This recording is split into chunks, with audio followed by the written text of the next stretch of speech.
آئیے اس کے بعد ہم آپ کے سامنے عبدالباری حسینی صاحب کو زحمت دیتے ہیں کہ وہ اسٹیج پر لائیں اور اپنی باتوں سے سامعین کو محظوظ فرمائیں۔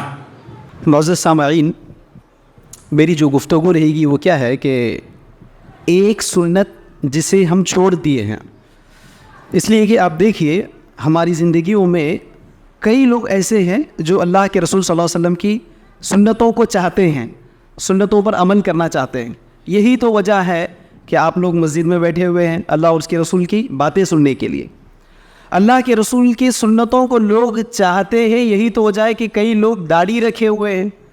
لیکن سوال یہی ہے کہ ایک اور سنت بھی رسول اللہ صلی اللہ علیہ وسلم کی ہے جسے لوگ جیسے نماز کس کے طریقے پر، کوئی بتا سکتا ہے نماز کس کے طریقے پر؟ نہیں پتہ ہے جی؟ محمد مصطفیٰ کے طریقے کے اوپر۔ تو بتانا یہ مقصد ہے جیسے نماز اللہ کے رسول کے طریقے پر، داڑھی رکھتے ہیں تو کس کے طریقے پر؟ کیا ہے بھائی؟ اللہ کے رسول کے طریقے پر۔ اب کہنا یہی ہے جیسے نماز رسول اللہ کے طریقے پر، داڑھی رسول اللہ کے طریقے پر رکھتے ہیں، اگر اسی طرح ہم سارے کے سارے لوگ ہماری شادیوں کو بھی مکمل اللہ کے رسول صلی اللہ علیہ وسلم کے طریقے کے مطابق کر لیتے تو آپ فائدے دیکھیے، فائدے۔ صرف ہماری شادی نبی کے طریقے پر ہوتی تو ہم اس دنیا سے غربت، افلاس، بے روزگاری، سودی قرض، جائیداد کا بکنا، لڑکی کی پیدائش کو منحوسی سمجھنا، لڑکی کے پیدا ہونے سے پہلے پیٹ میں ختم کر دینا، ہماری مسلم لڑکیاں غیروں کے ساتھ بھاگنا، اور بڑھاپے میں ہمارے بزرگ حضرات اپنے بیٹے سے یا لوگوں سے بھیک مانگتے پھرنا، ان تمام کے تمام لعنتوں کو ختم کر سکتے ہیں صرف اور صرف شادی کو، نکاح کو اللہ کے رسول صلی اللہ علیہ وسلم کے مکمل طریقے پر کر کے۔ لیکن سوال یہی ہے کہ نماز تو نبی کے طریقے پر پڑھتے ہیں، کیا داڑھی نبی کے طریقے پر، لیکن شادی نبی کے طریقے پر کرنا نہیں چاہتے۔ یہ افسوس کی بات ہے، جبکہ دو ایک ہی وزن کی احادیث ہے، دونوں احادیث ایک ہی وزن کی ہے۔ جیسا کہ نماز کے تعلق سے اللہ کے رسول صلی اللہ علیہ وسلم نے کیا کہا؟ صلو کما رأیتمونی اصلی، نماز ایسے پڑھو جیسے مجھے پڑھتے ہوئے دیکھے ہو۔ مطلب یہی ہے کہ نبی نے جیسے نماز پڑھنے کا حکم دیا ویسے ہی نماز پڑھنا ہے۔ ہم نے نمازوں کو تو لے لیا، یہی تو وجہ ہے کہ ہر آدمی کہہ رہا تھا کہ نماز کس کے طریقے پہ؟ نبی کے طریقے پہ۔ اسی وزن کیا ایک اور حدیث ہے، اللہ کے رسول صلی اللہ علیہ وسلم نے کہا النکاح من سنتی، نکاح میری سنت ہے، میرا طریقہ ہے۔ لیکن پرابلم کیا ہوا؟ نماز کو ہم نے رسول کے طریقے پر کر رہا ہے، لیکن نکاح کو رسول کے طریقے پر کرتا ہے کوئی؟ کرتا ہے کیا؟ نہیں، دور دور تک نہیں کرتا ہے، بلکہ خیال بھی نہیں آتا کہ نماز رسول کے طریقے پر پڑھنا ہے۔ یہی تو وجہ ہے کہ آپ جب نماز پڑھتے آپ کے دل میں خیال آتا کہ اللہ کے رسول ایسا ہی نماز پڑھے، اسی لیے میں بھی ایسے نماز پڑھوں۔ آتا نہیں آتا خیال؟ جب آپ داڑھی بڑھاتے آپ کے دل میں خیال آتا کہ میرے نبی داڑھی بڑھائے، میں بھی داڑھی بڑھا رہا ہوں۔ لیکن سوال یہ ہے ساتھیوں، کیا نکاح کے وقت، شادی کے وقت کسی کے ذہن میں یہ خیال آتا کہ میرے نبی نے جیسے نکاح کیا ہے میں ایسے ہی نکاح کروں گا؟ آتا ہے خیال کسی کو؟ بولتی کیوں بندے بھائی؟ آتا ہے کیا خیال؟ نہیں آتا ہے۔ میرے نبی نے اپنی بیٹیوں کو جیسے ودا کیا ہے میں میری بیٹی کو ویسے ہی ودا کروں گا۔ آتا خیال کسی کو؟ کسی کو نہیں آتا۔ بلکہ خیال کیا تھا معلوم؟ شادی کے وقت یہ نوجوانوں کے ذہنوں میں خیالات آئیں گے، دوست کل جو شادی کرا تھا نا اس سے بڑی دعوت کرنا ہے۔ میرا دوست جو ہے اچھا گھرانہ دیکھ لیا کرتے، اچھا مالدار پارٹی کو دیکھ لیا، خوشی سے بہت کچھ دیتی وہ لوگ، یہ والا معاملہ ہے۔ پٹنہ سے بلائے تھے کہتے پکوان والوں کو، دیکھ رہے کہ نہیں دیکھ رہے؟ یہ بڑے لوگوں کے ذہنوں میں خیالات آئیں گے۔ ہمارے سمدھاوے جیسی دعوت کیے تھے نا، اس سے بڑی دعوت کرنا ہے۔ 4 قسم کے پکوان رکھے تھے وہ لوگ، ہم لوگ 5 قسم کے رکھیں گے۔ آتا ہے کہ نہیں آتا ہے خیال؟ خواتین کے ذہنوں میں خیالات آئیں گے۔ ہماری ننن، ہماری دیورانی، ہماری جٹانی جیسی دعوت کی تھی نا، ان سے بڑی دعوت کرنا ہے، ان سے بڑی شادی کرنا ہے۔ وہ لوگ 10 تولے ڈالے کرتے سونا، کم سے کم 15 سے 20 تولے تو ہم لوگ ڈالیں گے۔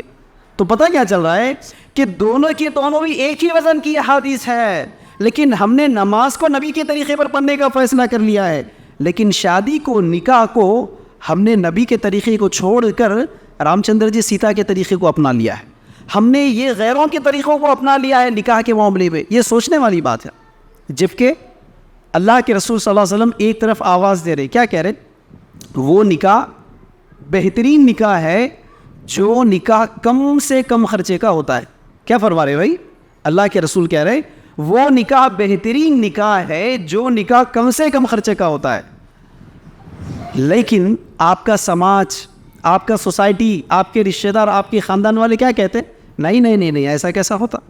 ان کے نظروں میں وہ نکاح سب سے بہترین نکاح ہے جو نکاح زیادہ سے زیادہ خرچے کا ہو. دیکھ رہے کہ نہیں دیکھ رہے؟ یہی تو وجہ ہے اگر کوئی مختصر سے لوگوں کو جمع کر کے مسجد میں نکاح کر کے بغیر کسی کھانے کی دعوت کے نکاح کر کے بھیج دیتا، یعنی اگر کوئی رسول کے سنت پر نکاح کرتا، تو ایسے آدمی کو اپریشیٹ کرنے کے بجائے، اس کی تہنیت کرنے کے بجائے لوگ اسے تانا دیتے ہیں. دیکھتے ہی نہیں دیکھتے؟ کچھ تو بھی گڑبڑ تھا میاں، اس لیے زیادہ لوگوں کو جمع نہیں کرے وہ لوگ. نہیں میڈیکلی کچھ پرابلم ہوگا بچے کو، اس لیے جہیز بھی نہیں لیا کرتے. سنتے نہیں سنتے؟ یعنی جو نبی کے طریقے کو اپلائی کر رہا ہے، نبی کے طریقے پر عمل کر رہا ہے، ہم اس کو مبارکبادی دینے کے بجائے ہم اس کو تانے دیتے ہیں.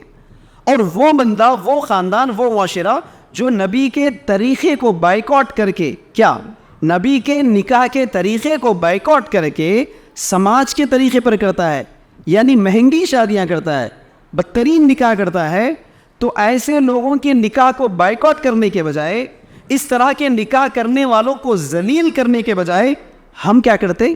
ایسے لوگوں کے نکاح کی تعریف کرتے. کیا دعوت کرے بھائی؟ وہ لوگ 4 قسم کے پکوان لگائے تھے. بول لیتے نہیں بول لیتے؟ دعوت سے باہر نکلنے کے بعد کیا انتظامات تھے. تو دیکھ لو یہ ہمارا معاملہ ہو چکا ہے. ساتھیوں، دلچسپی کی ایک حدیث ہے، جیسا کہ عنوان ہے کہ نکاح کتنا آسان ہے اسلام کے اندر. آپ دیکھو ایک واقعہ ہے، اس سے آپ کو پتہ چل جائے گا کہ نکاح کتنا آسان ہے. واقعے میں اللہ کے رسول صلی اللہ علیہ وسلم اپنے صحابہ کے ساتھ بیٹھے ہوئے ہیں، ٹھیک ہے. اتنے میں ایک خاتون آتی ہے، آ کر کیا کہتی؟ یا رسول اللہ میں آپ سے نکاح کرنا چاہتی ہوں. اللہ کے رسول خاموش ہو جاتے، یعنی آپ نکاح کرنا نہیں چاہتے اس خاتون سے. اتنے میں ایک اور صحابی اٹھ کر کیا کہتے ہیں؟ یا رسول اللہ اگر آپ اجازت دیں تو میں اس خاتون سے نکاح کرنا چاہتا ہوں. تو پھر اللہ کے رسول اس صحابی سے سوال کرتے ہیں مہر میں دینے کے لیے تمہارے پاس کیا ہے؟ وہ صحابی کہتے ہیں کہ میرے پاس کچھ نہیں ہے، آپ جانتے میں غریب ہوں. کہتے ہیں کہ گھر میں جا کر تلاش کرو، اگر لوہے کی انگوٹھی بھی مل جائے تو لے کر آ جانا، اس کو نقد مہر میں دے دینا. گھر جا کر پورا تلاش کر کے آتے، کچھ بھی نہیں ملتا. آ کر کہتے یا رسول اللہ گھر پورا تلاش کر لیا، لوہے کی انگوٹھی بھی نہیں ملی. تو پھر اللہ کے رسول کہتے ہیں ٹھیک ہے قرآن یاد ہے؟ تو کہتے ہیں فلاں فلاں فلاں صورتیں یاد ہے. تو اللہ کے رسول صلی اللہ علیہ وسلم انہی صورتوں کو مہر بنا کر اس صحابی کی نکاح پڑھوا دیتے ہیں. یہ تو واقعہ آپ نے سن لیا نا. اب دیکھو اس سے کتنی نصیحتیں ملتی ہے. سب سے پہلی نصیحت، جس جگہ میرج پروپوزل آیا تھا وہیں پر اللہ کے رسول صلی اللہ علیہ وسلم نکاح کروا کر بھیج دیے. یعنی جہاں نکاح کا پیغام بھیجا گیا تھا، جہاں رشتہ پیش کیا گیا تھا، وہیں پر شادی ہو گئی. کتنا آسان تھا. دیکھو آپ، اگر اللہ کے رسول صلی اللہ علیہ وسلم چاہتے تو کیا آج کے ہمارے لوگوں کی طرح نہیں کہہ سکتے کہ ٹھیک ہے مہر کی رقم تو طے ہوگی، قرآن پڑھا دینا ہے، ٹھیک ہے میاں اب تم گھر چلے جاؤ، تم بھی گھر پہ چلے جاؤ، کچھ دن کے بعد ہم کچھ لوگ آئیں گے، 50-100 لوگ آئیں گے، منگنی کی رسم کریں گے. پھر اس کے 2-3 مہینے کے بعد پھر ایک 300-400 صحابہ کو لے کر آئیں گے، انگیجمنٹ پارٹی کریں گے. پھر اس کے 1-2 مہینے کے بعد بزرگ صحابہ کو لے کر آئیں گے، تاریخ کی رسم طے کریں گے. پھر اس کے 6 مہینے کے بعد دھوم دھام سے شادی لگانا، اور رسول اللہ کی طرف سے کم 500 سے 1000 مہمان ہوں گے، چونکہ اللہ کے رسول ہے تو ذرا معیاری پکوان بنانا بیٹا، ٹھیک ہے. کہہ سکتے تھے نہیں کہہ سکتے اللہ کے رسول؟ کہا رسول اللہ نے نہیں. جہاں رشتے کی بات چیت ہوئی، جہاں پیغام بھیجا گیا، وہیں پر ہمارے نبی نے نکاح پڑھوا کر بھیج دیا. سوچو کتنا آسان تھا. نکاح کا پیغام بھیجا گیا، وہاں رشتہ ہو گیا. پہلی نصیحت. دوسری نصیحت، وہ جو صحابی جس نے اس خاتون سے نکاح کیا، نکاح کتنا آسان ہے کہ اس صحابی کو پتہ بھی نہیں تھا آدھا گھنٹہ پہلے کہ اب آدھا گھنٹے کے بعد میری شادی ہونے والی ہے. پتہ تھا ان کو؟ نہیں نا. وہ تو ایک مجلس میں بیٹھے ہوئے ہیں، اتفاق سے نبی کے لیے رشتہ پیش کیا گیا تھا. نبی نہیں مانے، رشتہ کرنے کے لیے تیار نہیں تھے. اس وقت اس صحابی کو شادی کرنا پڑا. تو یہاں دوسری نصیحت غور کرو, نکاح اتنا آسان تھا کہ وہاں اس دلہے کو, اس صحابی کو کم سے کم 10-15 منٹ پہلے بھی اس چیز کا علم نہیں تھا کہ ہاں اب میری شادی ہونے والی. سوچو کتنا آسان تھا اس وقت نکاح. تیسری اہم نصیحت بڑوں کے لیے, خاندان کے جو بڑے بیٹھے ہوئے, وہاں جب رسول شادی کرنے کے لیے تیار نہیں تھے تو نبی نے کیا کیا, خود اس نکاح کے بڑے بن کر 2 لوگوں کی شادی کروا دی, ہے کہ نہیں. اب یہاں خاندان کے بڑوں کے لیے سب سے بڑی نصیحت ہے, آج کے بعد لے کر چلے جاؤ, اس لیے کہ آج کسی بھی خاندان میں جب تک کہ خاندان کے بڑے, خاندان کے بزرگ جمع نہیں ہوتے, کیا رشتہ طے کیا جاتا وہاں پر؟ رشتہ پکا ہوتا ہے نہیں نا. لوگ بولتے بھی نا کیا بھائی بات چیت شروع کریں گے کیا, ذرا 5 منٹ رکیے, ہمارے تائے جان آنے والے ہیں, وہ چوراستہ تک آگے کہتے 5 منٹ رکیے. سنتے نہیں سنتے. تو پتہ کیا چلا, جب تک کہ آپ کے خاندان کے بڑے جمع نہیں ہوتے اس وقت تک شادی کی بات چیت کرتے آپ نہیں کرتے. سوال یہ ہے, یہ جن کو آپ خاندان کا بڑا کہہ کر رکھے ہیں اپنے نکاح کی محفل میں, کیا وہ آنے کے بعد اپنے چھوٹوں کو, اپنے اہل خاندان کو سنت پر نکاح کرنے کی تلقین کرتا ہے؟ کیا وہ سادہ نکاح کرنے کے طرف اپنے لوگوں کو مائل کرتا ہے؟ نہیں کرتا ہے. دیکھ لو آپ, یہ خاندان کے بڑے چاہتے تو وہاں آنے کے بعد یہ الفاظ کہہ سکتے, بیٹا یاد رکھو اگر میں تمہاری شادی کا بڑا بن کر رہوں تو میاں تم بغیر کسی جہیز, بغیر کسی پلنگ, بغیر کسی فرنیچر, بغیر کسی کھانے کے سادگی کے ساتھ گھر پہ یا مسجد میں نکاح کرنا, وہیں سے لڑکی کو ودا کر کے لے کر چلے جانا اور مختصر ولیمہ کرنا. اور میاں تم بچی والوں کی طرف سے تم کوئی کھانے نہیں رکھنا, کوئی جہیز, کوئی تلک, کوئی رسومات تم نہیں کرنا. اگر تم دونوں کے دونوں اس طرح سادگی کے ساتھ سنت پر نکاح کرنے کا عہد کرتے تو میں خاندان کا بڑا بن کر یہاں رہوں گا, ورنہ میں غیر قانون, غیر شریعت والے اس عمل میں گواہ نہیں بنوں گا. وہ نکل جاتا ہے. آج کے خاندان کے بڑے کرتے ایسا کیا کرتے؟ کیا نہیں کرتے. خاندان کے بڑے اپنے چھوٹوں کو سنت پر نکاح کرنے کی ترغیب نہیں دلاتے. خاندان کے بڑے اپنے اہل خاندان کے لوگوں کو سادہ نکاح کرنے کی طرف راغب نہیں کرتے, بلکہ کیا کرتے یہ لوگ فتنے پیدا کرتے ہیں. فتنے 2 قسم کے فتنے پیدا کرتے ہیں. سب سے پہلا فتنہ, یہی خاندان کے بڑے ماموں جان, تایا جان, پھوپھا جان, خالو جان جو ہوتے نا, یہی لوگ دلال بن کر آپ کی قیمت طے کرتے ہیں. آپ دیکھتے کہ نہیں دیکھتے, چاچا چان بیٹھ کر قیمت طے کر رہے. دیکھیے ہمارا لڑکا دبئی میں رہتا ہے, ہمارا لڑکا آسٹریلیا میں رہتا ہے, ذرا دیکھ سنبھال کے. بڑے بہو کے ٹائم پہ بھی ہم نے کہا کچھ بھی نہیں چاہیے, وہ ان کی خوشی سے ایک پلاٹ دے دیے. دوسری بہو کے ٹائم پہ بھی ہم نے صاف کہہ دیا ہمیں کچھ بھی نہیں چاہیے, وہ ان کی خوشی سے 10 تولے سونا دے دیے. یہ چھوٹا لڑکا ہے, دبئی میں نوکری کر رہا ہے. تو چاچا جان آلریڈی بتا دیے گھر میں دونوں بہو کیا کیا لے کر آئے, تو اب تیسرا بہو کے لیے اس سے زیادہ دینا پڑے گا, ہے کہ نہیں. ماموں جان بیٹھ کر بارگیننگ کر رہے.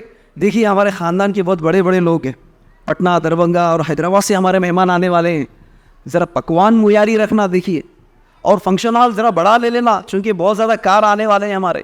دیکھ رہے نہیں دیکھ رہے آپ, اندر خواتین بیٹھ کر بارگیننگ کرتی ہے. بڑی بہو 10 تولے لے کر آئی تھی, دوسری بہو 15 تولے لے کر آئی. اب چھوٹا بیٹا ہے دبئی میں کام کرتا, جو بھی ہے تمہاری بچی کے گلے میں دکھ کے آئیں گا نا. بارگیننگ کون کر رہے؟ آپ کے خاندان کے بڑے, یہی آپ کے ماموں, آپ کے چاچا, آپ کے خالو, جن کو آپ بڑا سمجھ کر جب تک انہوں نہیں آتے آپ بات چیت نہیں کرتے, وہ سنت پر نکاح کروانے کے بجائے وہ دلال بن کر آپ کی قیمت طے کر رہے ہیں. سب سے بڑا نقصان ہے. دوسرا بڑا نقصان یہی خاندان کے بڑوں کی وجہ سے. اگر آج کے دور میں کسی نوجوان لڑکے نے کہہ دیا کہ دیکھیے میں شادی پوری سنت پہ کروں گا, یا خاندان کے بڑوں سے ہی کہہ دیا, تایا جان ان کو سمجھا دینا کہ کوئی جہیز, کوئی پلنگ, کوئی فرنیچر, کوئی تحفہ بھی نہیں چاہیے, سادگی سے نکاح کرنا ہے, تو وہ خاندان کے بڑے اس بچے کی تائید کرنے کے بجائے, اس بچے کو سپورٹ کرنے کے بجائے وہ کیا کرتے ہیں, اس بچے کا منہ مچاتے ہیں. نہیں دیکھتے آپ؟ خاموش بیٹھو, ہم بڑے بات کر رہے ہیں نا, تم ڈیمانڈ کریں کیا, تم مانگے کیا, نہیں نا. مطالبہ کرنا حرام ہے اسلام کے اندر.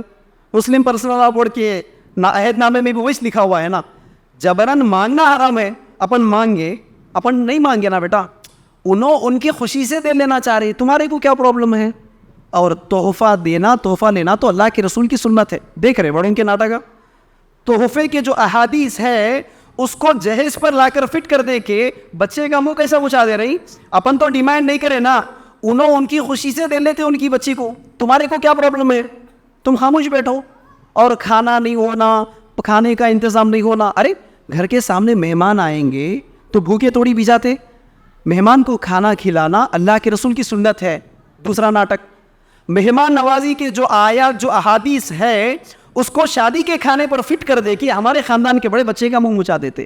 انہوں جو کرنا ہے مہمانوں کو کھلا دیتے, پھر جا کر بچی کے باپ کو سمجھا دیتے, بچی کے باپ کو بول دیتے میاں فاروق میں بچے کو سمجھا دیا, جو کچھ بھی دینا کرنا ہے تم جو بھی دے دو, بچی کو خالی ہاتھ تھوڑی بھیجیں گے, کچھ تو بھی جمع کر کے رکھے ہوں گے نا 20 سال میں.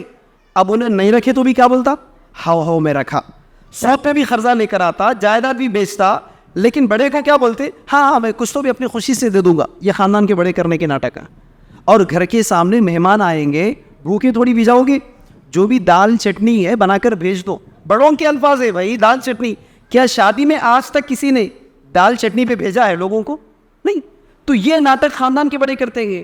تو ان خاندان کے تمام بڑوں کے لیے اللہ کے رسول صلی اللہ علیہ وسلم کی یہ واقعے کے اندر ایک عبرت ہے, ایک نصیحت ہے کہ اللہ کے رسول جب نکاح پڑھوائے تو رشتہ طے ہونے کے فوری بعد سیدھے مہر کے تعلق سے سوال کیا. جہیز کا سوال کیا, کھانے کا سوال کیا نہیں. پوچھا مہر کیا دے رہے ہو, اور مہر کچھ بھی نہیں تھا تو نقد مہر کے طور پر اللہ کے رسول نے قرآن کی آیات پڑھوا کر ان کا نکاح پڑھوا دیا. تو آج کے بعد خاندان کے بڑے یہ مثال لے کر چلے جائے, اپنے خاندان میں جب کبھی بھی جہاں کہیں بھی اگر تمہیں بلایا جاتا ہے, تمہیں بٹھایا جاتا ہے شادی کی بات چیت کے لیے, تو یاد رکھے اسی طرح اللہ کے رسول نے جس طرح خاندان کے بڑے بن کر نکاح پڑھوایا ہے. ساتھیوں ایک اہم بات غور کیجیے, نکاح کی سنت کو ہم صرف ہم لوگ نہیں, چاہے ہمارے پورے ہندوستان کی مسجد کمیٹی لے لو, ہمارے ہندوستان کے سارے مسلک والے لے لو, ان کے پاس نکاح کی سنت پر کرنے کی اہمیت نہیں ہے. اس کی مثال سمجھنا ہے تو یہ ایک مثال کافی ہے. کچھ دن پہلے آپ نے دیکھا ہوگا حج کا سیزن شروع ہوا. حج کا دیکھیں نا, اب ہوا کیا, حج کا سیزن شروع ہوا تو تقریباً کئی مسلک والے, کئی مساجد والے اور کئی آرگنائزیشن والوں نے کیا کیا, تمام حج کو جانے والوں کی لسٹ جمع کی, ان تمام حج کو جانے والوں کو ایک جگہ جمع کیا اور ان تمام کو حج تربیتی ورکشاپ دکھا دیا. دیکھے ہی نہیں دیکھے, کئی مقامات پر دیکھے نا آپ لوگ, جو بھی حج کو جانے والا ہوتا ہے اس کی تربیت ہوتی ہے, ہر مسلک والا تقریباً کرتا ہے. کوئی نہ کوئی مسجد والے سارے حاجیوں کو جمع کرتے ہیں, باضابطہ کھانے کھلاتے ہیں اور مکمل حج تربیتی ورکشاپ ان کو بتاتے ہیں. کہاں حج کیسے کرنا ہے, کہاں کیسے پیدل چلنا ہے, مینا میں کیسے جانا ہے, میقات میں کیسے, پورے تفصیلات بتاتے ہیں. سوال بس اتنا ہے, کیا یہ تمام مساجد والے, یہی مسلک والے جیسے حاجیوں کے لیے لسٹ بنا کر حاجیوں کو جمع کرتے, اسی طرح اپنے اپنے مسلک میں یا یہی مسجد والے اپنے اپنے محلے میں, اپنے اپنے مسلیوں میں کتنے نوجوان ہیں جو شادی کرنے کے لائق ہے, ان تمام نوجوانوں کو جمع کریں گے, ان تمام کو بتائیں گے کہ رسول کا طریقہ کیا ہے شادی کرنے میں, شادی کیسے کیا جاتا ہے. کیا کوئی ٹریننگ لگاتا ہے نکاح کا؟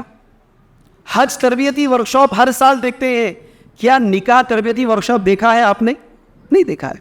حج میں کہاں کیسے چلنا ہے, کیسے کنکر مارنا ہے, کتنے دفعہ مارنا ہے, وہ سب چیزیں سکھاتے. اسی طرح نکاح میں سنت کیا چیز ہے, سادگی کے ساتھ نکاح کیسے کیا جاتا ہے, صحابہ کا نکاح کا طریقہ کیا ہے, کیا تربیتی ورکشاپ منعقد کر کے سکھایا جاتا؟ حج میں کیا کیا غلطیاں ہوتی ہے, کن غلطیوں سے کیسے بچا جائے, کن غلطیوں کے کرنے کی وجہ سے حج فاسد ہو جاتا ہے, ان تمام چیزوں کی تو ٹریننگ ہوتی ہے.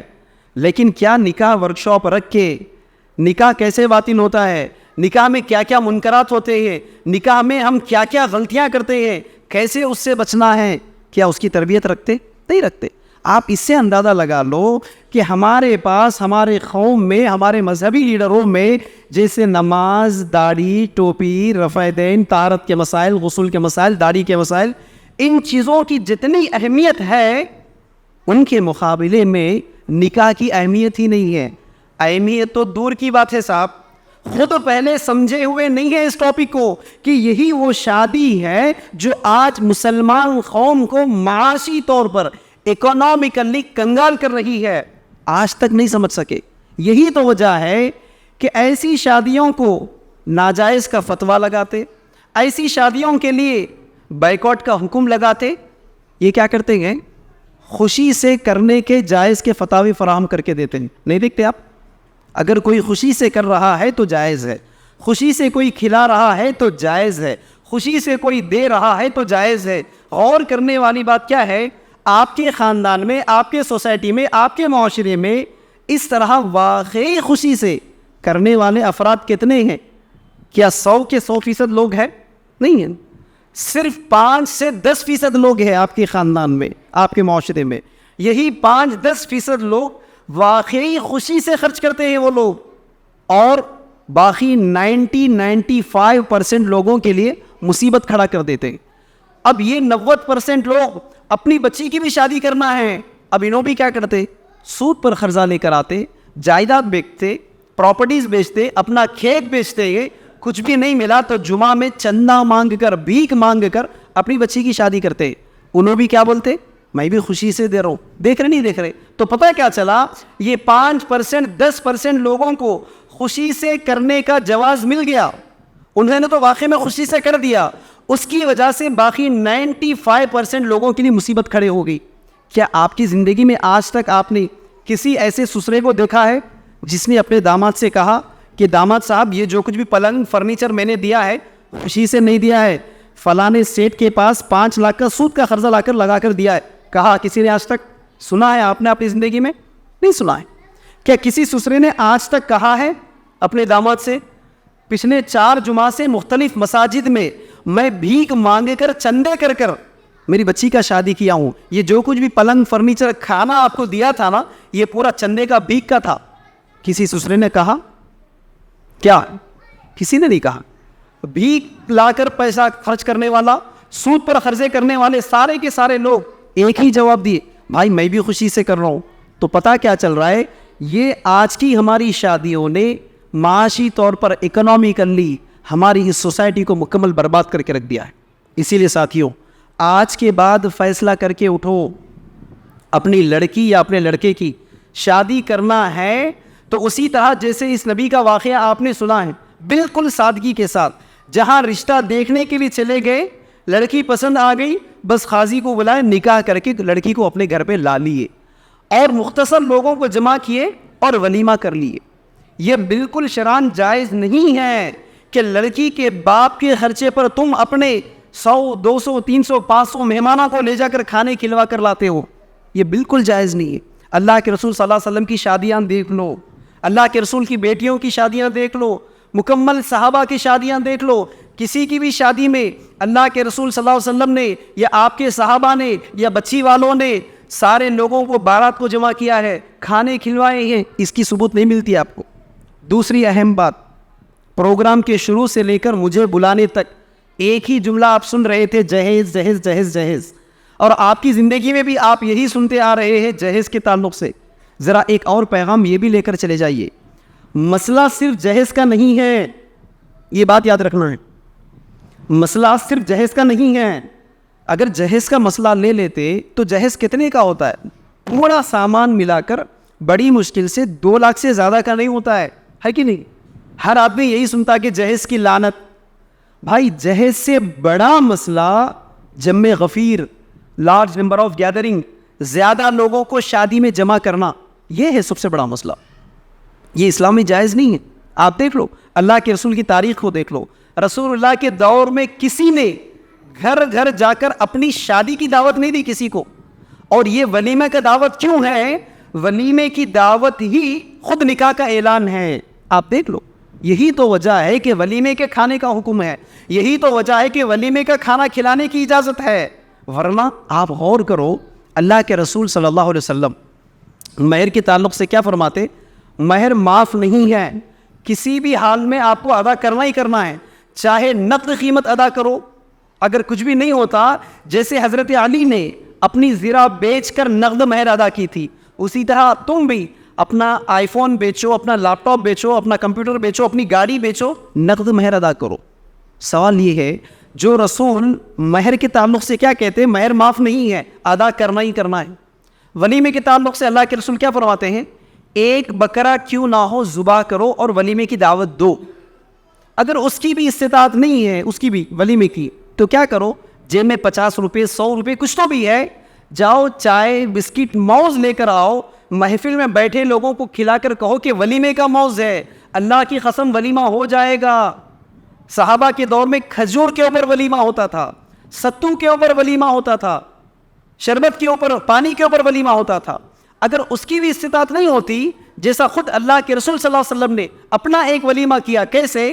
صحابہ سے کہا اپنا اپنا توشہ لے کر آ جائے، یعنی اپنا اپنا کھانا لے کر آ جائے، ہم سب ایک جگہ مل بیٹھ کر کھاتے ہیں، میرا ولیمہ ہے. اب ذرا غور کرنے والی بات ایک ہی ہے ساتھیوں، جو رسول جو نبی مہر کے تعلق سے کہتے کہ مہر معاف نہیں ہے، ادا کرنا ہی کرنا ہے، جو رسول ولیمے کے تعلق سے کہتے ہیں کہ ولیمہ کسی بھی طرح ادا کرنا ہی کرنا ہے، چاہے نقد ادا کرو یا نہیں تو چائے بسکٹ میں کر دو. اب اگر غور کرنے والی بات کیا ہے، نکاح والے دن لڑکی کے باپ کے خرچے پر شادی کا کھانا کھانا یا لڑکی کے باپ کو اپنی باراتی کو شادی کا کھانا کھلوانا امت کی بیٹیوں کے لیے اگر خیر ہوتا تو کیا رسول اللہ اس کا حکم نہیں دیتے؟ کیا رسول اللہ خود اپنے نکاح میں لڑکی کے باپ سے کھانا وصول نہیں کرتے؟ خود رسول اللہ صلی اللہ علیہ وسلم اپنی 4 بیٹیوں کی شادیوں میں کھانے کا انتظام نہیں کرتے؟ آپ یہاں اور کیوں نہیں کرنا چاہتے؟ اصل مسئلہ جہیز نہیں ہے، جہیز سے بڑا مسئلہ زیادہ سے زیادہ لوگوں کو شادی میں جمع کرنے کا ہے. اس سے بڑا مسئلہ ان تمام لوگوں کے لیے کھانوں کا انتظام کرنا، پھر وہ انتظام کرنے کے لیے فنکشن ہالز بک کروانا یا ڈیرے ڈلوانا، پھر ہمہ اقسام کے پکوان لگانا، دور دور سے پکوان کرنے والے کو بلانا، پھر اس شادی کی شاپنگ ہزاروں لاکھوں میں کرنا، پھر اس شادی کے لیے خواتین ہماری بیوٹی پارلرز کو جا کر آنا. یہ تمام کیا ہے؟ شادی کے نام پر نہیں دیکھ رہے آپ؟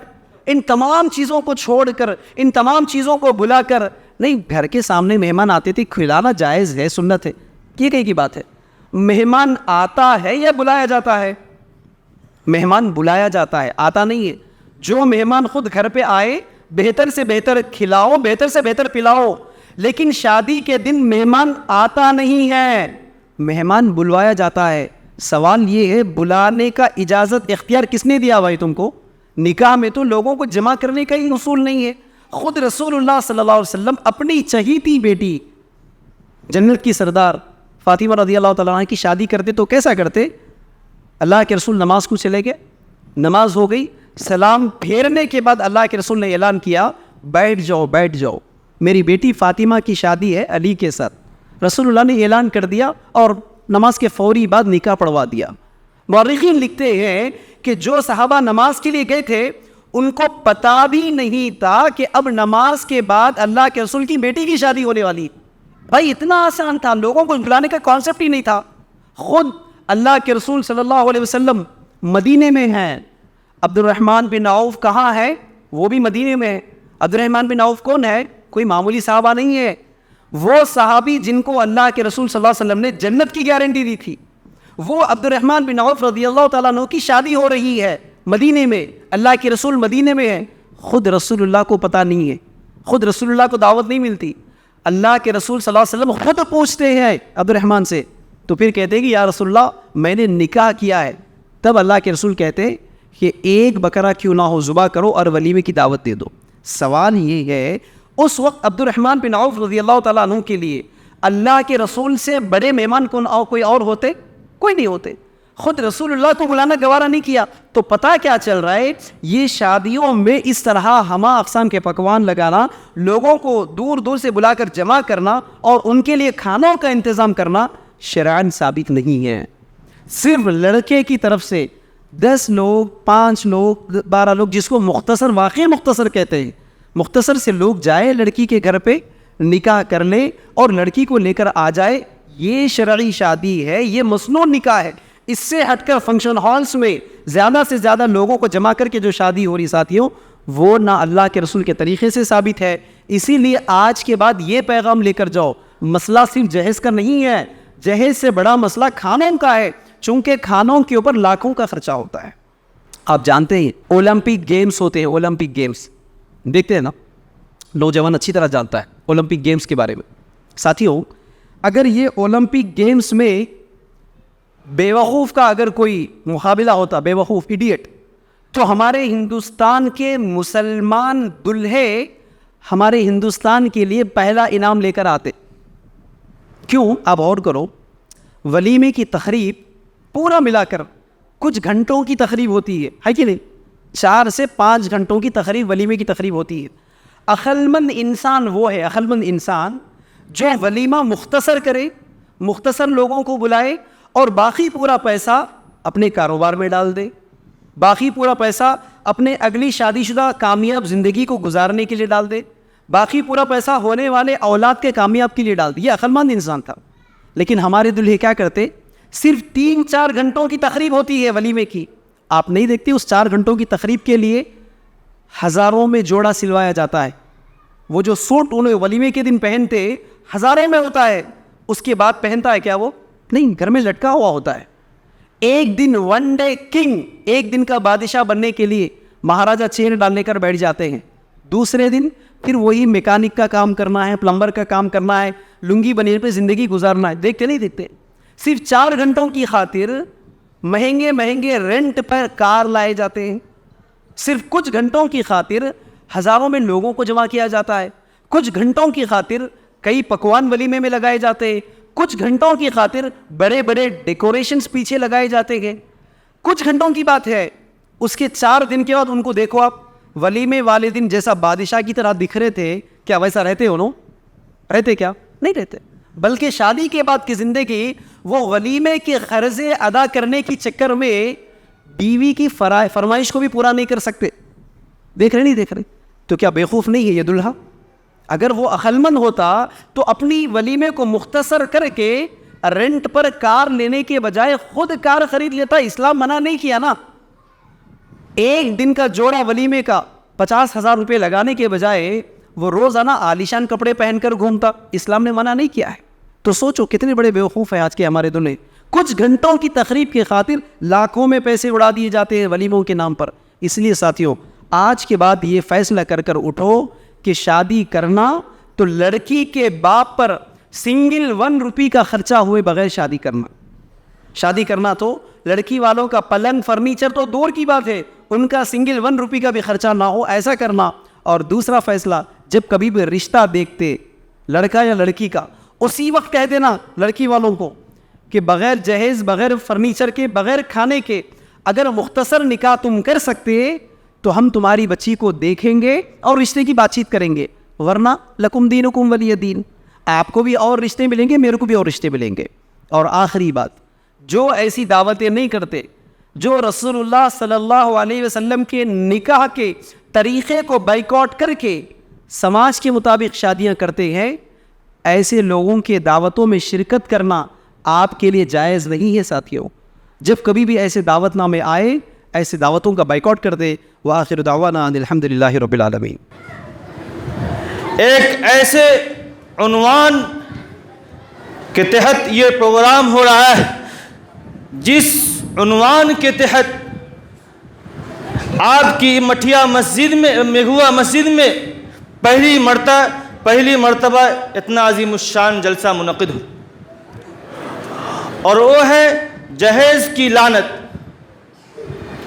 میں اپنے موضوع پر جانے سے قبل جو مہمان اعظام جو سرزمین حیدرآباد سے چل کر آئے ہیں, میں ان کا پہلے تعارف کراؤں گا, اس کے بعد میں اپنی چند باتیں رکھوں گا, اس کے بعد میں اپنی جگہ لوں گا. یہ جو مہمان تشریف لائے حیدرآباد سے, ڈاکٹر علیم خان فلکی حیدرآبادی, جو صدر ہے سوشو ریفارمسٹ سوسائٹی کے, اور ان کے ساتھ ایک اور مہمان آئے ہیں جو جناب عبدالباری حسینی صاحب ہے, جو جنرل سیکریٹری ہیں سوشو ریفارمسٹ سوسائٹی کے. اب ان سے ہمارا تعلق, جبکہ وہ حیدرآباد کے رہنے والے, میں ہوں بہار کا رہنے والا, جبکہ ان سے ہماری ملاقات آج تک نہیں ہوئی تھی. یہ پہلی مرتبہ کل ملاقات ہوئی ہے اور ان کے ساتھ میں سفر کر رہا ہوں. ملاقات اخبار میں, قومی تنظیم میں ڈاکٹر علیم خان فلکی صاحب کا ایک خبر چھپی تھی کہ اب تو بچے کو ماں باپ کی بغاوت کرنی ہی ہوگی. تو جب اس طرح کا اخبار میں ہیڈنگ جب ہوتا ہے تو آدمی چونک جاتا ہے. کہ بھئی قرآن میں حدیث میں نے سنا ہے کہ اپنے ماں باپ کی فرمان برداری کرنا ہے، ماں باپ کی بات ماننا ہے، اور یہ ہیڈنگ قائم کیا ہے ڈاکٹر صاحب کہ ماں باپ کی بغاوت کرنی ہی ہوگی، تو کوئی آدمی یہ ہیڈنگ سنے گا تو تڑپ جائے گا یہ کس مضمون میں کیا ہے، تھوڑا پڑھ کے تو دیکھے، سمجھ کو تو دیکھے۔ تو میرا دل کا ہے تڑپ گیا اس مضمون کو پڑھنے پر۔ 2-2.5 صفحہ کی مضمون تھی، اور آج سے 2 سال پہلے کی بات، تو اس مضمون کو میں نے پڑھا تو اس مضمون کا خلاصہ کلام یہ تھا کہ جس امور میں، جس کام میں اگر ماں باپ شریعت کے خلاف حکم دیتے ہیں، مثال کے طور پر ماں باپ حکم دیتے ہیں تمہیں حرام کمانا ہے، تو ماں باپ کی بات نہیں مانی جائے گی۔ اگر ماں باپ حکم دیتے ہیں تمہیں کیا ہے شادی بیاہ میں لین دین کرنا ہے، تمہیں شادی بیاہ میں بارات لے جانا ہے، تمہیں شادی بیاہ میں گاڑی لینی ہے، تو ماں باپ کی بات نہیں مانی جائے گی۔ خلاصہ کلام اس مضمون کا یہ تھا کہ جس امور میں ماں باپ شریعت کے خلاف حکم دے تو بات نہیں مانی جائے گی، تو یہ تو قرآن سے ثابت ہے۔ تو اس مضمون کو پڑھنے کے بعد میرا دل یہ چاہا کہ ایک ایسی عظیم شخصیت جو اتنا بہترین مضمون اخبار میں چھپوایا ہے، کیوں نہیں ان کو میں مبارکبادی پیش کروں، انہیں کہا ہے آفری اور شاباشی کیوں نہ دوں۔ تو اس میں ان کا نمبر تھا، میں انہیں فون لگایا اور انہیں مبارکبادی پیش کی کہ ڈاکٹر صاحب آپ نے ایک ایسا مضمون دیا ہے جو آج کی اہم ضرورت ہے کہ جب تک یہ بچے اپنی ماں باپ کی بغاوت نہیں کریں گے تو یہ جہیز کی لعنت ختم نہیں ہو سکتی۔ تو الحمدللہ ثم الحمدللہ اس وقت سے ڈاکٹر صاحب ہمارے رابطے میں رہے۔ ایسے موضوع پر سرزمین حیدرآباد سے چل کر یہ مشن کو لے کر آ رہے ہیں، اور آج کا وقت کا اہم تقاضا ہے اگر ہم آپ قدم سے قدم نہیں ملائیں گے تو جن کو اللہ نے پیسہ دیا ہے وہ اپنی بچیوں کی شادی دھوم دھام سے تو کریں گے، لیکن جن کو اللہ نے پیسہ نہیں دیا ہے، جو روز کے کمانے والے لیبر کلاس کے انسان ہیں، جو روز کے 300-400 کمانے والے ہیں اور مہینے کے 9-10 ہزار کمانے والے ہیں، ان کے پاس مہینے میں 10,000 کی آمدنی ہے، اگر ان کے پاس 4 بچیاں ہیں تو شادی کے وقت وہ کہاں سے 5 لاکھ 10 لاکھ لائیں گے؟ یا تو ان کے پاس چند آپشن ہے، اس آپشن میں سے وہ آپشن چنیں گے۔ پہلا آپشن یہ ہے یا تو ان کی بیٹی خودکشی کر لے، پیسہ نہیں ہے۔ دوسرا آپشن یہ ہے کہ ان کے ماں باپ خودکشی کر لے۔ تیسرا آپشن یہ ہے کہ ان کی بیٹی کو اپنی بیٹی کو آزاد چھوڑ دے، جس کے ساتھ چاہے وہ اپنا رشتہ کر لے، مذہب کو نہ دیکھے۔ اور چوتھا آپشن یہ ہے کہ ماں باپ کا ہے بالکل اب بیٹی سے اپنا رشتہ ختم کر کے کہا ہے اور خود سے کہا ہے رشتہ ختم کر لے، اور کہے تمہیں جہاں مرضی ہو جہاں سے کر لے۔ اب بتائیے جو ماں باپ غریب ہے تو ان کے ساتھ یہ حالات اگر پیش آ رہے ہیں تو سماج کے وہ ذمہ دار بتائے ذرا سینے پر ہاتھ رکھ کر، جو بیٹیاں جن کا نام فاطمہ، جن کا نام زینب، جن کا نام رقیہ ہے، جو نبی صلی اللہ علیہ وسلم کی صاحبزادی کے نام پر ہے، اگر وہ بیٹیاں اگر غیروں کے ساتھ بھاگتی ہیں تو کیا آپ کی عزت کو گوارا ہوگا کہ ہماری ماں اسلام کے نام پر نام رکھنے والی فاطمہ اور زینب غیروں کے ساتھ بھاگ کر شادی کر رہی ہے؟ تو اس وقت آپ بھی کہیں گے یہ بہت غلط کیا ہے، اسے نہیں کرنا چاہیے۔ تو وہاں پر اس لڑکی کی غلطی نہیں ہے، بلکہ غلطی جو وہاں پر ہے وہ ہماری اور آپ کی ہے۔ آپ نے تو کہا ہے شادی کو اتنا مہم کر دیا کہ وہ بیٹی مجبور ہو گئی۔ اگر آپ چاہتے ہیں کہ کسی کی بیٹیاں کہا ہے سنت کے مطابق شادی کرے، اپنے اسلام کے اندر شادی کرے، تو سب سے پہلے آپ کو جہیز والی لعنت کو ختم کرنی ہوگی۔ ہم نے آپ کے سامنے قرآن کریم کی جو آیت تلاوت فرمائی ہے، ان المبذرین کانوا اخوان الشیاطین، اللہ فرماتا ہے فضول خرچی کرنے والے شیطان کے بھائی ہیں۔ اب بتائیے ذرا ہماری شادیوں میں جو فضول خرچیاں ہوتی ہے وہ شیطان کے بھائی ہیں کیا ہے؟ یہ فیصلہ آپ کے ذمہ ہے۔ ہم نے آپ کے سامنے ایک حدیث شریف پڑھی ہے، اس حدیث شریف کا ترجمہ ہے ان اعظم النکاح برکۃ ایسرہ مؤونہ۔ اس حدیث کا ترجمہ اور خلاصہ کلام یہ ہے، اللہ کے نبی فرماتے ہیں سب سے بابرکت، سب سے عظیم نکاح وہ نکاح ہے، وہ شادی ہے جس میں سب سے کم خرچ ہو، معمولی خرچ ہو۔ تو معمولی خرچ کس کو بولتے ہیں؟ مثال کے طور پر میگھوا گاؤں میں 20 آدمیوں نے اپنی بچی کی شادی کی، ایک آدمی کی شادی 20 لاکھ کی تھی، ایک آدمی کی شادی 19 لاکھ کی تھی، ایک آدمی کی شادی 18 لاکھ کی تھی، اسی طرح گھٹاتے جائیے۔ تو جس کی سب سے کم یعنی 1 لاکھ روپے کی شادی تھی، اس کی شادی سب سے بابرکت، سب سے عظیم شادی کہلائے گی یا نہیں کہلائے گی اس حدیث کی روشنی میں؟ تو آئیے آج سے تہیہ کریں کہ ہم سب سے کم خرچ والی شادی کریں گے اور بیٹیوں پر 1 روپے کا خرچ نہیں اٹھانے دیں گے، اس لیے کہ بیٹیوں کے ذمہ کچھ ہے ہی نہیں۔ یہ تو ان لڑکیوں کا احسان مانیے کہ جو اپنے ماں باپ کا پیار دلار، جو ماں باپ 20 سال 25 سال پڑھا لکھا کر اتنا صحت مند بنا کر آپ کے حوالہ کرتے ہیں، ذرا قربان جائیے ان بیٹیوں پر کہ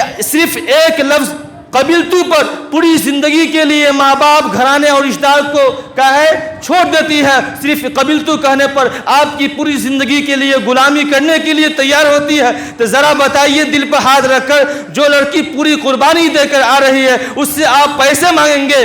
آپ اس سے جہیز مطالبہ کریں گے؟ کیا آپ ان سے گاڑی کا مطالبہ کریں گے؟ جو آپ کے گھر میں کوئی کام کر دے، کوئی اس سے آپ کا فائدہ پہنچائے، تو آپ انہیں دیتے ہیں یا ان سے آپ لیتے ہیں؟ آپ کے گھر میں کوئی مزدوری کرتا ہے، اگر لیبر ہو یا مستری ہو، آپ ان کی مزدوری دیتے ہیں یا ان سے آپ لیتے ہیں؟ ذرا آپ سینے پر ہاتھ رکھ کے پوچھئے۔ میں آج سے محمد ظہیر الدین اس مسجد سے آپ کا جلسہ آج کا کامیاب کہ میں آج سے اعلان کرتا ہوں اپنی طرف سے، جس شادی میں بینڈ باجا ہوگا، برات ہوگا، اس شادی میں ظہیر الدین آج کے بعد سے نہیں جائے گا۔ باقی آپ بھی اپنا فیصلہ کیجئے۔ میں آج سے اس مسجد سے اعلان کرتا ہوں۔ وآخر دعوانا ان الحمدللہ رب العالمین۔ ماشاء اللہ، ابھی آپ حضرات حضرت مولانا ظہیر الدین صاحب کو سماعت فرما رہے تھے۔ واقعی میرے بھائیوں، بزرگوں اور دوستوں، اسلامی تعلیمات کے مطابق اگر ہم اور آپ اپنی بچیوں اور بچوں کی شادی کریں گے تو وہی شادی کامیاب ہوگی، کیونکہ ہمارے آقا جناب محمد رسول اللہ صلی اللہ علیہ وسلم کا ارشاد ہے کہ اگر تم اپنی شادیوں کے اندر کامیابی چاہتے ہو، اگر تم اپنی شادیوں کو کامیاب دیکھنا چاہتے ہو، اور اگر تم اپنی شادی تمہاری کامیابی کے مراحل سے گزریں، تو ضروری ہے کہ فاظفر بذات الدین، کہ دین کو سامنے رکھ کر کے اپنی شادیاں کرو، دین کو مقصد بنا کر، دین کو اصل زندگی بنا کر اپنی شادیاں کرو، کیونکہ اسی کے اندر خیر اور برکت ہے، اور یہی کامیاب زندگی ہمارے لیے بہتر ہو سکتی ہے۔ آئیے ہم آپ کے سامنے ایک ایسی شخصیت کو حاضر کرنا چاہتے ہیں جن کا نام علاء الدین مکی صاحب ہیں، کہ وہ تشریف لائیں اور ہم سبوں کو اپنی باتوں سے مستفیض فرمائیں۔ میرے دینی بھائیوں، یہ جو پروگرام رکھا گیا ہے یہ بہت ہی گراں قدر پروگرام ہے، اور جو قیمتی باتیں ہوں گی، ہمارے مہمانان گرامی جو آئے ہوئے ہیں فلکی صاحب اور حسینی صاحب، آپ ان سے سماعت فرمائیں گے۔ صرف چند باتیں میں آپ سے عرض کرنا چاہتا ہوں۔ سارے لوگ جو اس بات کا رونا روتے ہیں، سب کو احساس ہے کہ یہ جہیز، یہ لین دین، یہ تلک، یہ جہیز، یہ کیش، مطالبہ، گاڑیاں اور پتہ نہیں روز بروز اس کے اندر اضافہ ہی ہو رہا ہے۔ تو اس کی خطرناکی سے، اس کے نقصانات سے ہر آدمی واقف ہے اچھی طرح، ہر آدمی اس کا رونا رو رہا ہے۔ سوال یہ ہے کہ اس کا علاج کیا ہو، اس کو دور کیسے کیا جائے، یہ ہر آدمی کا معاملہ ہے۔ کوئی باہر کی کوئی طاقت نہیں ہے، کوئی دشمن نہیں ہے جس نے مسلم سماج کے اوپر اس کو مسلط کر دیا ہو، تھوپ دیا ہو۔ اس ملک کا قانون بھی اس کے خلاف ہے۔ یہ مسلم سماج کا اپنا جرم ہے کہ جس نے اتنا خطرناک اور ایک ناسور مرض کو اپنے سماج میں جگہ دیا ہے، جس کے نقصانات بے شمار ہیں، آپ اچھی طرح اس چیز سے واقف ہیں۔ نبی کریم صلی اللہ علیہ وسلم نے ارشاد فرمایا، ان اعظم النکاح برکہ ایسرہ مؤونہ، بہترین نکاح، بہترین شادی وہ نکاح ہے، وہ شادی ہے جس میں معمولی برائے نام کم سے کم خرچ ہو۔ اس کی تفصیل صحابہ کرام کی زندگی میں، رسول پاک رحمۃ للعالمین صلی اللہ علیہ وسلم کی زندگی میں ہم دیکھتے ہیں۔ صحابہ کرام رضوان اللہ تعالی علیہم اجمعین کی شادیاں کیسے ہوا کرتی تھیں۔ اللہ کے رسول صلی اللہ علیہ وسلم اپنے صحابہ کرام سے پوچھتے تھے کہ مہر میں دینے کے لیے کیا ہے تمہارے پاس؟ کوئی کہتا ہمیں فلاں چھوٹی سورہ یاد ہے، کہا کہ اپنی ہونے والی بیوی کو وہ سورہ یاد کرا دو، تمہاری شادی اسی کے بدلے کر دی گئی۔ کسی سے پوچھتے کہ تمہارے پاس مہر میں دینے کے لیے کیا ہے، وہ کہتے کہ ہمارے پاس یہ انگوٹھی ہے، لوہے کی انگوٹھی ہے، لوہے کی انگوٹھی مہر میں دے دو اور اسی سے شادی کرا دی جاتی۔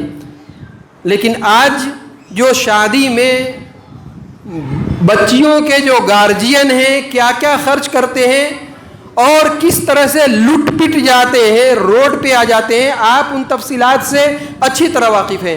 ہم تو بڑے شہر میں رہتے ہیں، ہم پڑھتے ہیں، لکھتے ہیں، دیکھتے ہیں تو سنتے ہیں، لیکن سماج میں آپ اس کو جھیل رہے ہیں، آپ اس کو جی رہے ہیں، آپ کو اچھی طرح اس کا احساس ہے۔ ہم نے ایسے ایسے لوگوں کو دیکھا ہے کہ جنہوں نے اپنے گھر کو بھی بیچ دیا بہن یا بیٹی کی شادی کرنے کے لیے، کھیتی کی تھوڑی بہت جو زمین تھی اس کو گروی رکھا، اس سے بھی کام نہیں چلا، زرپیشگی سے تو اس کو بے کر دیا تھوڑی سی زمین اور اس سے اپنی بیٹی کی شادی کرائی۔ یہ مسلم سماج ہے؟ مجھے یقین نہیں ہوتا۔ دیکھیے، ایک طرف تو چونکہ پوری زندگی ہماری پڑھنے لکھنے میں ہے، تو ہم ایک طرف دیکھتے ہیں کہ اسلام کیسا معاشرہ، کیسا سماج بناتا ہے، اور دوسری طرف ہم یہ دیکھتے ہیں کہ آج کا جو مسلم سماج ہے وہ اسلامی اصول سے، جس کی بنیاد پہ اللہ تعالیٰ نے، اللہ کے رسول صلی اللہ علیہ وسلم نے مسلم معاشرہ کی تشکیل کی ہے، اس کو قائم کیا ہے، دونوں میں کتنی دوری ہے اسلامی اصول سے، اسلامی سماج سے، اور آج کا جو موجودہ ہمارا سماج ہے، دونوں میں مجھے تو زمین و آسمان کا فرق نظر آتا ہے۔ جبکہ ہر آدمی رو رہا ہے اس چیز سے، تو یہ اس کے پیچھے ہاتھ کس کا ہے؟ ہم اور آپ اس کے قصوروار ہیں، ہم اور آپ اس کے ذمہ دار ہیں۔ میں نے جو خطبہ مسنونہ پڑھا ہے اللہ کے نبی صلی اللہ علیہ وسلم، کیا نکاح کا موقع ہو یا کوئی خطبہ اور خطاب کا موقع ہو یا جمعے کے خطبے کا موقع ہو، آپ صلی اللہ علیہ وسلم اس خطبے کو پڑھا کرتے تھے۔ اپنے کلام میں پاک کا آغاز اسی خطبے سے کیا کرتے تھے۔ اس کو خطبہ حاجہ بھی کہا جاتا ہے، اسے خطبہ مسنونہ بھی کہا جاتا ہے۔ مجھے بتانا یہ ہے کہ پورے دین اسلام کی روح، پوری شریعت کا نچوڑ اس خطبہ مسنونہ میں بتایا گیا ہے، اور اللہ کے نبی صلی اللہ علیہ وسلم ہر موقع سے، اہم موقع سے اسے پڑھتے تھے۔ مومنوں سے، اہل ایمان سے بار بار خطاب کیا گیا ہے، کہا گیا ہے کہ اے مومنوں، اے اہل ایمان، ایسا کرو، ایسا کرو، ایسا کرو۔ ایک بات آپ اپنے ذہن میں رکھیں کہ قرآن مجید میں جہاں تعلیمات، احکام، شریعت کے بیان ہوتے ہیں، نبی پاک صلی اللہ علیہ وسلم کی حدیثوں میں جہاں آپ صلی اللہ علیہ وسلم کی تعلیمات بیان ہوتی ہیں، ایک بات بار آتی ہے، چاہے قرآن مجید میں یا حدیث پاک میں، من کان یؤمن باللہ والیوم الآخر، یہ قرآن مجید میں بھی ہے بار اور اسی طرح سے حدیث پاک میں بھی ہے کہ جس کا اللہ پہ ایمان ہو اور آخرت پہ ایمان ہو، یہ ہے اصل میں بیک بون، ریڑھ کی ہڈی، یہ ہے روح، یہ ہے اسپرٹ، یہ ہے اللہ پہ ایمان ہے، یقین ہے اور آخرت پہ ایمان ہے، تو دین اسلام پہ چلنا، شریعت پہ چلنا، شریعت کے رنگ میں اپنی زندگی کو رنگ لینا، صراط مستقیم پہ چلنا بہت آسان ہے۔ لیکن اگر یہ اللہ پہ ایمان صرف زبان کی حد تک ہے، آخرت پہ ایمان صرف زبان کی حد تک ہے، عملی دنیا اسلامی رنگ میں نہیں رکھ سکتی، کبھی نہیں رکھ سکتی۔ یہ جب ایک آدمی جس کے سامنے حرام کا چاہے دولت کا ذخیرہ پیش کر دیا جائے، لیکن اس کو آخرت کا خوف ہے، اللہ پہ یقین ہے، اس کے سامنے موت ہے، وہ حرام کا ایک لقمہ اپنے منہ سے نیچے نہیں اتار سکتا، کہ اس کو یہ احساس ہے کہ میں اپنے اللہ کے ہاں کیا جواب دوں گا۔ یہ زندہ ایمان، زندہ یقین اگر آدمی کے اندر ہو تو پھر آدمی کی زندگی جو ہے آسان ہو جاتی ہے چلنا، لیکن جب یہاں پہ صرف زبانی دعویٰ ہو تو زندگی شیطان کے راستے پہ چلی جاتی ہے۔ دیکھیے اس تلک اور جہیز کے جہاں بہت سارے نقصانات ہیں، میں تو شریعت کی نظر میں، اسلام کی نظر میں اللہ تعالیٰ کے نزدیک جو سب سے بڑا ظلم ہے، جو جرم ہے، جس کو شرک کہا گیا ہے، میں تفصیل میں نہیں جانا چاہتا، اس کے بعد شرک کے بعد بدعات و خرافات میں جو سب سے بڑا کوئی جرم اگر دیکھا جائے تو یہ تلک اور جہیز ہے۔ ہندوؤں سے، غیر قوم سے لے کر کے آج سماج کو کہاں بھیک منگا بنا دیا اور بالکل لنگا کر دیا یہ سماج۔ ہم اور آپ جو لوگ میڈیا پہ نظر رکھتے ہوں گے، پڑھتے ہوں گے، وہ جانتے ہوں گے کہ مسلم بچیاں آج کہاں جا رہی ہیں۔ یہ بے غیرت سماج ہے۔ میں آپ کو صرف مخاطب کر کے نہیں کہنا چاہتا، میری اتنی جرت نہیں ہے، میں آپ کا مہمان ہوں، آپ میرے مہمان ہیں، میں عام بات بول رہا ہوں کہ یہ مسلم سماج بے غیرت سماج ہے، اس کی روح مر چکی ہے۔ صرف یہ ایک جسم کا وہ ایک خون ہے جو لے کر کے چلتا پھرتا ہے، ورنہ اگر اس کا ضمیر زندہ ہوتا تو یہ حال سماج کا نہیں ہوتا۔ بہرحال اس کے بہت سارے نقصانات ہیں۔ سب سے بڑی بات تو یہ مسلمان اتنے بڑے مجرم ہیں کہ تلک اور جہیز کے ذریعے اسلام کی جو خوبصورتی ہے، یہ میسج، اس کو انہوں نے دبا کر کے رکھا ہے، مار دیا ہے۔ اگر صرف مسلم سماج شریعت کے نکاح کے قانون پہ، شریعت کے اصول پہ عمل کر لے تو ہندوستان جیسے سماج میں اس کا اتنا اچھا پیغام جائے گا، اتنا اچھا پیغام جائے گا ہمارے برادرات وطن کے پاس کہ آپ اس کا اندازہ نہیں لگا سکتے۔ لیکن اسلام کی خوبصورتی کو آپ نے دبا دیا ہے، دفن کر دیا ہے۔ وہ دیکھتے ہیں کہ ہماری زندگی میں اور ان کی زندگی میں کیا فرق ہے۔ شراب خانے میں ہم بھی ہیں، شراب خانے میں یہ بھی ہیں، تلک اور جہیز ہم بھی لے رہے ہیں، تلک جہیز یہ بھی لے رہے ہیں، سود اور بیاض انٹریسٹ کا کاروبار یہ بھی کر رہے ہیں، ہم بھی کر رہے ہیں۔ کون سا فرق ہے ان کے کردار میں اور ہمارے اخلاق میں؟ کوئی فرق نہیں ہے۔ کیا اثر آپ ڈالیں گے؟ کیا اثر اس سماج پر ہمارا پڑے گا؟ کوئی اثر نہیں پڑ سکتا۔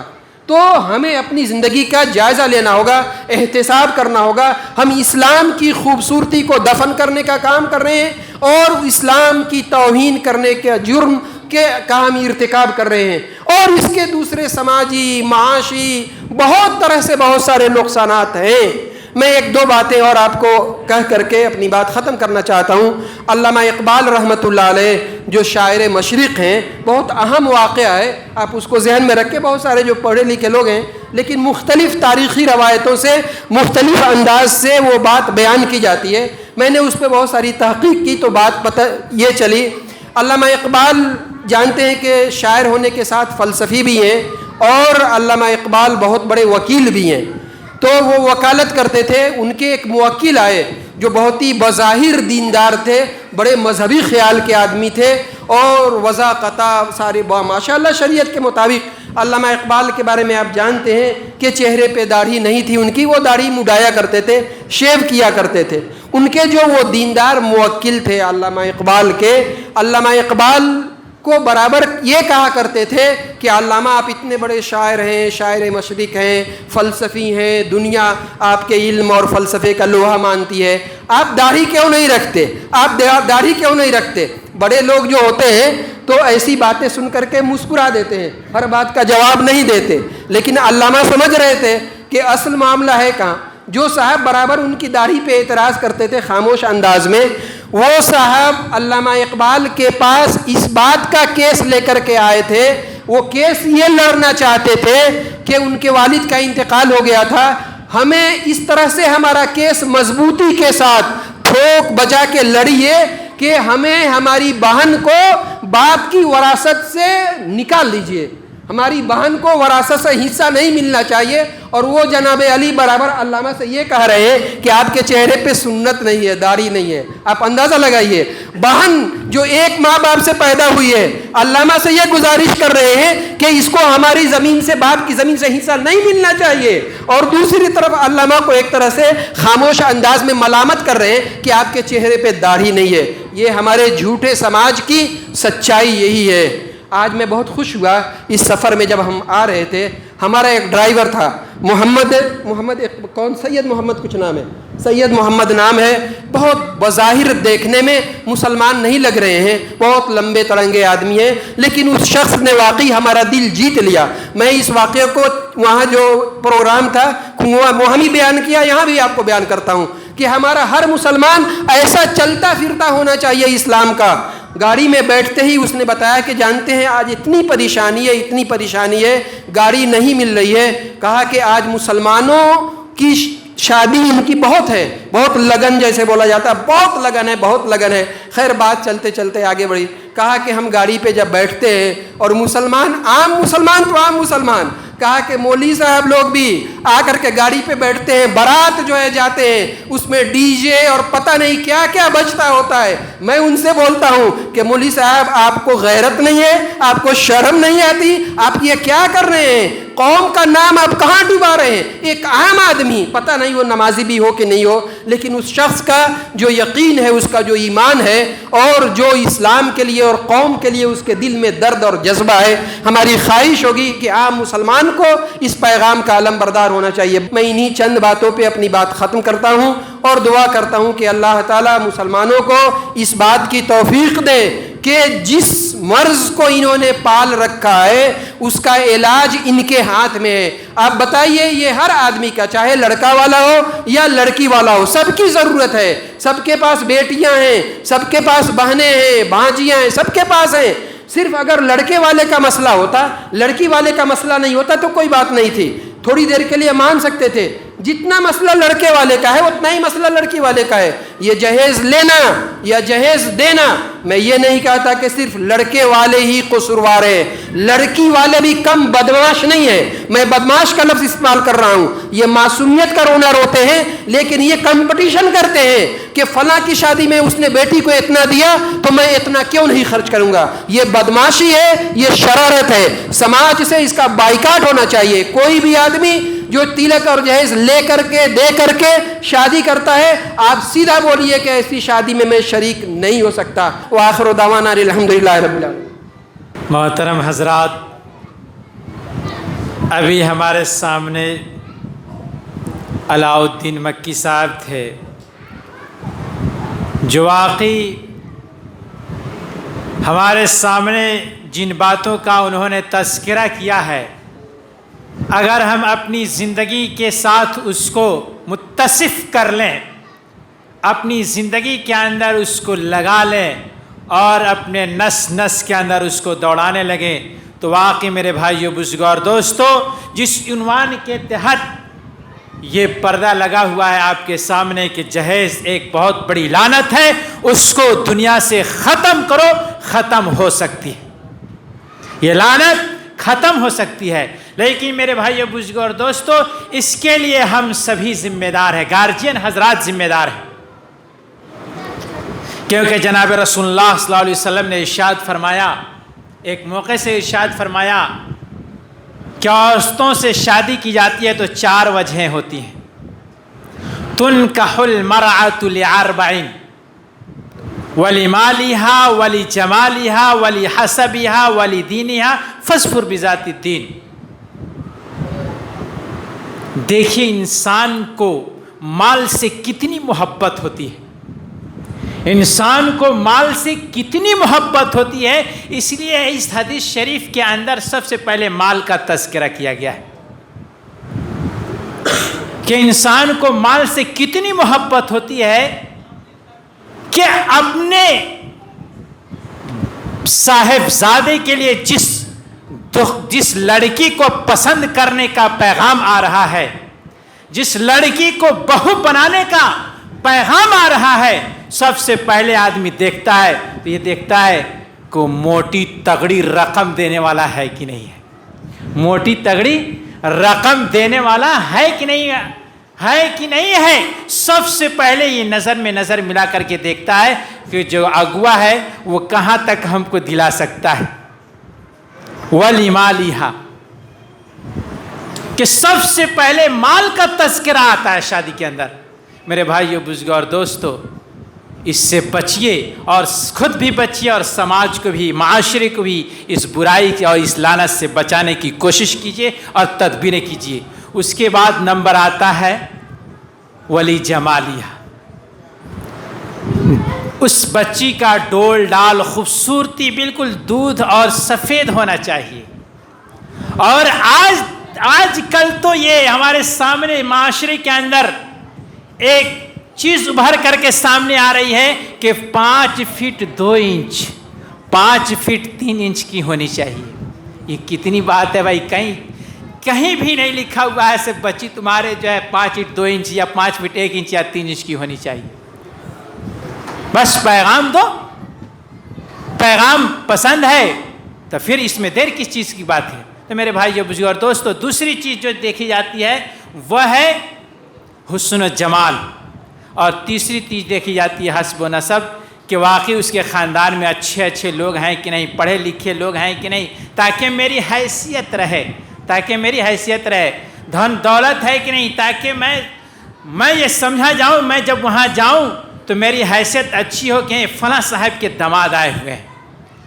اس لیے میرے بھائی بزرگوں اور دوستو، اللہ کے نبی صلی اللہ علیہ وسلم نے فرمایا کہ فَاصْبِرْ بِذَاتِ الدِّین، کہ دین کو سامنے رکھ کر کے کامیاب. چوتھی مرتبہ پر جو ہے دین کو لوگ دیکھتا ہے کہ واقعی دینداری ہے کہ نہیں دینداری ہے. اس لیے اللہ کے نبی صلی اللہ علیہ وسلم نے فرمایا کہ دین کو سامنے رکھ کر کے کامیابی حاصل کرو، تب تمہاری زندگیاں کامیاب ہو جائیں گی. میرے بھائیو بزرگوں اور دوستو، اللہ کے نبی صلی اللہ علیہ وسلم نے ارشاد فرمایا الید العلیٰ خیر من الید السفلیٰ، کہ دینے والا ہاتھ ہمیشہ کہاں ہوتا ہے؟ اوپر ہوتا ہے، اور لینے والا ہاتھ کہاں ہوتا ہے؟ نیچے ہوتا ہے. تو میرے بھائیو بزرگوں اور دوستو، وہ بیٹے والے، صاحبزادے والے جو اپنے آپ کو لڑکے والے کہتے ہیں، بہت شان و شوکت کے ساتھ باراتی ساز باز کر کے لے جاتے ہیں لڑکی والے کے سامنے، اور انہی کی اس دن چلتی ہے، دوسرے کی نہیں چلتی رہتی ہے، انہی کے چلتی، وہ جو کہیں گے وہی مانا جائے گا، اور لوگ اس کی باتوں کو مانتے ہیں. لیکن جہیز لیتے وقت ان کا ہاتھ کہاں ہوتا ہے بھائی؟ بھکاریوں کی طرح نیچے ہوتا ہے. اس لیے میرے بھائیو بزرگوں اور دوستو، جہیز ایک لعنت ہے، ایک ناسور ہے سماج کے لیے. اس سے بچیے اور سماج کو بچانے کے لیے اس سے کوشش کیجیے.